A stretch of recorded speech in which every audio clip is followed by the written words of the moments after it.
السلام عليكم ورحمة الله تعالى وبركاته. نذكر نفسي ونذكركم باش نصليو على الحبيب المصطفى.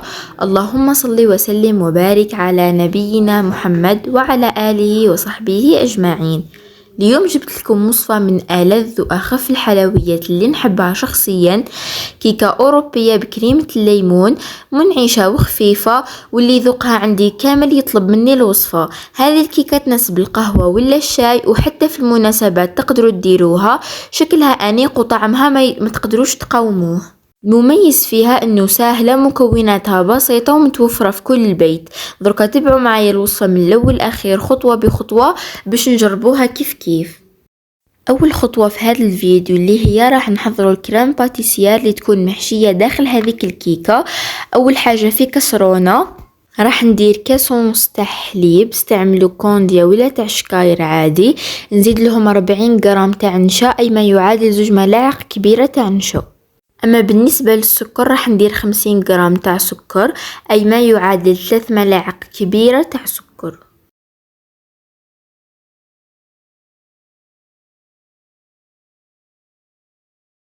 وراح ندير مبشور الليمون اللي هو اهم مكون في هذه الوصفة. وتأكدوا اهم حاجة انه كي تبشروا الليمون ما تفوتوش لهذيك الطبقة البيضاء اللي تكون داخل، لانه اذا فتوها راح تدي لكم المرورية في هذيك لاكرام. راح نزيد لهم بيضة بدرجة حرارة الغرفة.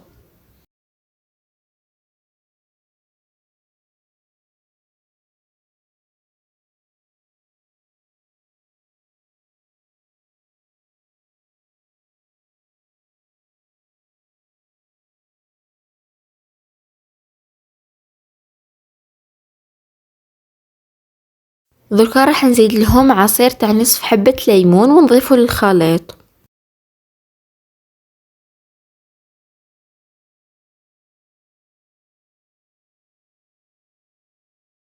نخلط كلش بارد في بارد بالفوي.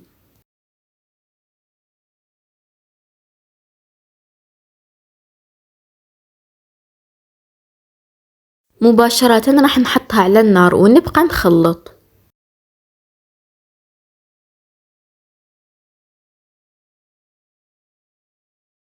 تبقاو تخلطوا حتى تشوفوا انه هذاك الخليط بدا يعقد كما راهو موضح في الفيديو.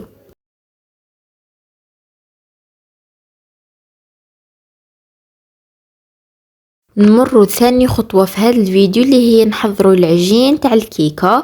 اول حاجة راح نحتاج 2 بيض بدرجة حرارة الغرفة،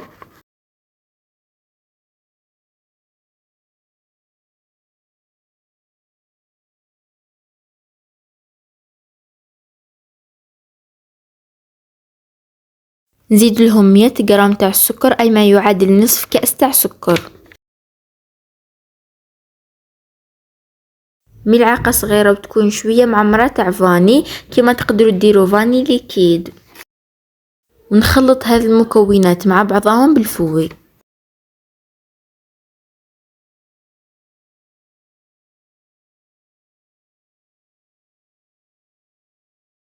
بعد ما الخليط راح يولي لونه فاتح، نجيو نضيفوا الكمية تاع الحليب اللي هي 120 مليلتر تاع الحليب، اي ما يعادل كأس الا ربع تاع حليب. الزيت راح نديرو 120 مليلتر تاع زيت. تبقاو تخلطوا في نفس الوقت راكم تضيفوا في هذيك الزيت تدريجيا.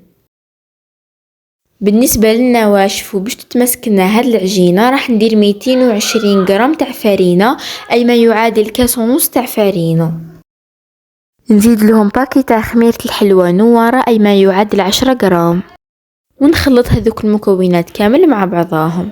البنات نقولكم اذا كنتي اول مرة تزوري قناتي اهلا وسهلا بك. نتمنى تشتركي وتفعلي الجرس باش ما يفوتك حتى وصفة لذيذة نحطها. اما اذا كنتي من المتابعين الدائمين فرحانة بزاف بحضورك، ونحب نشكرك من قلبي على دعمك وتشجيعك الدائم. نتمنى انك تدعميني بتعليق شباب ولا جام تشجعيني به باش نستمر في تنزيل هذا المحتوى المفيد باذنه تعالى. هكا نكونوا خلصنا هذاك الخليط تاع العجينة. نجيب هذا القالب ونصبه فيه. كما راكم تشوفوا هنا راني خليت نصف الكمية تاع العجين، يعني ضفت غير النصف الاول باش في النص ندير الكريمة ومن الفوق نكمل نغطيها بالخليط تاع العجين. بعدها مباشرة راح ندخلوها الطيب على الفرن تكونوا شعلتوه مسبقا على 200 درجة حرارة. هذه بالنسبة للجولة الأولى تاع الطياب.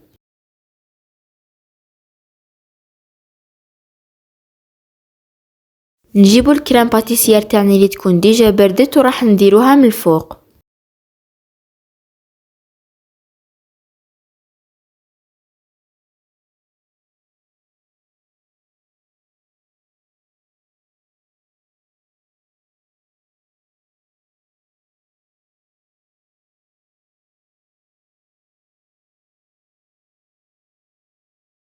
ونصبوا عليها الخليط تاع العجين اللي بقالنا.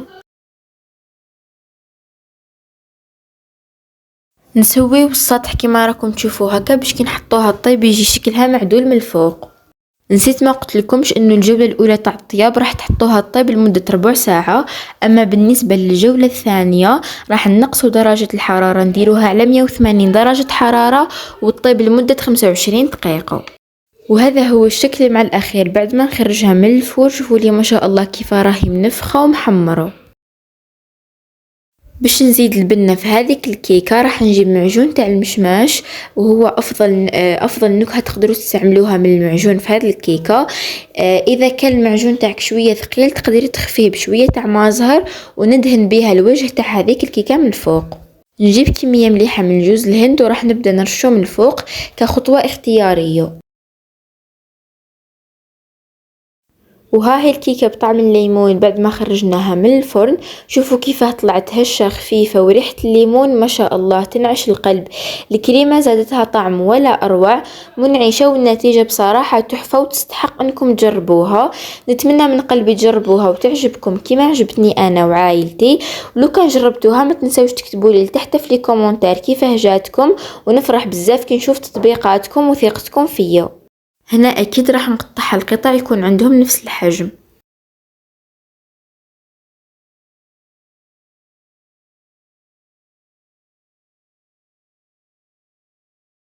هنا قسمت لكم حبة باش تشوفوا ما شاء الله كيفاه جات من الداخل.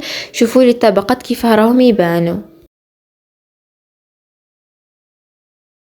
اللي وصل معايا لهذه اللحظة من الفيديو، إذا عندكم وصفات حابين نجربها ولا أفكار تحبوا تشوفوها على قناتي شاركوني آراءكم، لأنه وجودكم ودعمكم هو اللي يخليني نواصل ونبدع أكثر. ما تنسوش ديروا إعجاب للفيديو وتفعلوا الجرس باش يوصلكم كل جديد. عندي بزاف وصفات قادمة بإذن الله أسهل وأطيب. نخليكم على خير، دمتم في رعاية الله وحفظه. تلقوا في فيديو قادم مع وصفة جديدة بإذنه تعالى.